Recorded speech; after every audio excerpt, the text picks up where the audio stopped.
ባርኮትና ዴቭ ፍቅርን አግኝተዋታል። ሰፈር ለሰፈር እየተጣሩ ሲሄዱ አቤት ባርኮት ብላ ነበር እንግዲህ እነሱ ሲደርሱላት ፌንት የነቀለችው። መጀመሪያም እያዞራት ነበር። የስራዋን አግኝታለች፣ ተቀጥታለች ብዬ አስባለሁ። ይህን ነገር ያደረገችው ግን አዴና ብላ ስለምታስብ አሁንም ቢሆን እቤት ሄዳ አዴን የቁም ሞት እንድትመኝ ነው የምታረጋት፣ ወይንም ደግሞ በቁማ ነው የምታሰቃያት ብዬ አስባለሁ። ምክንያቱም ይሄን ነገር ያስደረገችኝ እሷ ናት ብላ ነው የምታስበው፣ ግን እሷ አይደለችም። በጣም ከባድ ነገሮች ተፈጥረዋል ማለት ነው። ሊዲያና ለምለምም ተጣልተዋል በኤላ የተነሳ ማለት ነው። በጣም ብዙ አዳዲስ ነገሮች ተፈጥረዋል። በተለይ ባርኮት የሱንም የዳይመንድን ጓደኛ ይዞ ሁላ በቃ እንደፈለገ እያደረገው ነበር ልጅቷን እንዲለቅለት፣ ግን ደግሞ ፍቅር አምልጣለች ከዳይመንድ ማለት ነው።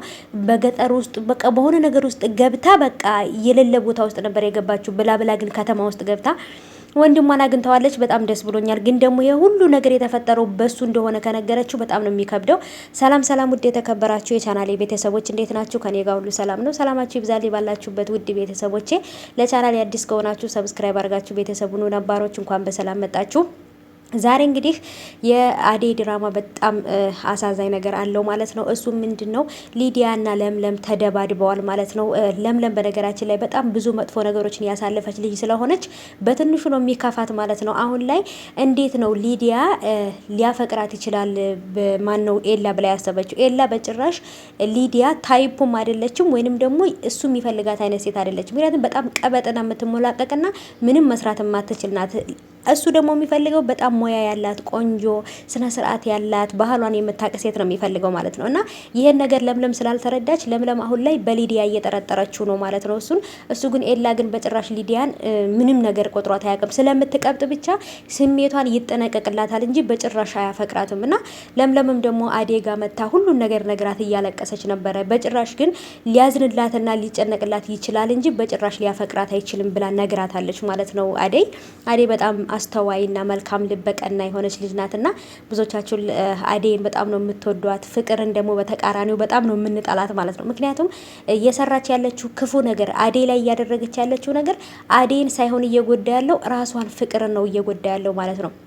ባርኮት አሁን ላይ ምን ማድረግ እንዳለበት ለማንኛው ሰው መፍረድ እንዳለበት አያውቅም። እህቱ አዴን በጣም እያሰቃየቻት እንደሆነ አዴ ያላጠፋችውን ጥፋት አጥፍታለች ብላ ሁሉ እየወቀሰቻት እንደሆነ ይህን ሁሉ ነገር ሰምቶ ፍቅር እዚህ ቦታ ላይ ተለቃ ከታገተችበት ተለቃ ከመጣች ዋጋዋን እንደሚያስከፍላት ይህንን ያደረገቻትን ነገር ሁሉ እንደሚያስከፍላት ነግሯታል። አሁን ላይ ግን ፍቅር ራሷን የራሷ የሰራችው ስራ እየቀጣት ነው። አሁን ላይ ይሄ ሁሉ በረሃ ለበረሃ ተንከራታ ቦታውን ስለማታውቀው እንደምንም ብላ ከተማ ውስጥ ገብታ ነበር ማለት ነው። ወደ ቤታቸው እየሄደችና ራብና ውሃን ጥሙና ሙቀቱን ስላልቻለችው ወደቀች ኦሬዲ ማለት ነውና ፌንት ነበር የነቀለችው።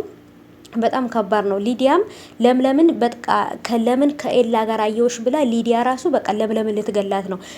ለምለምም ደግሞ ሊዲያ አንቺ ከሱ ጋር ምን ትሰሪያለሽ ከኤላ ጋር?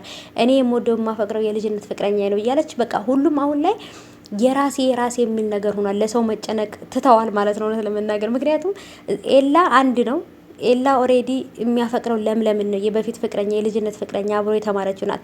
ሊዲያ ደግሞ አሁን የመጣች ናት። ሞልቃቃ ሽንኩርት መክተፍ እንኳን የማትችል በጭራሽ የኤላ ሚስት ልትሆን ፍቅረኛም ልትሆን አትችልም ማለት ነው። አዴም ነግራታለች ማለት ለምለምን ያፈቅራታል ማለት አንቺን ይጠላሻል ማለት አይደለም፣ ላንቺም ያስብልሻል ብላታለች። ላንቺም ያስብልሻል ብላ ስላለቻት ያፈቅረኛል ብላ በጣም በደስታ እየቦረቀች ነው ማለት ነው ሊዲያ። በጭራሽ ግን እሱ ሊያዝንላት ይችላል፣ እንደ እህት ሊያያት ይችላል እንጂ በጭራሽ ግን ሊያፈቅራት አይችልም ማለት ነው። እና በጣም ከባድ ነው። በአሁኑ ሰዓት ባርኮት ዳይመንድን ቢያገኘው ምን ሊያደርገው እንደሚችል በጣም ከባድ ነው። ቤተሰቦቼ በጣም ተናዶበታል ከምላችሁ በላይ። እንዴት እህቴን እንደ ያረጋታል ብሎ ማለት ነው።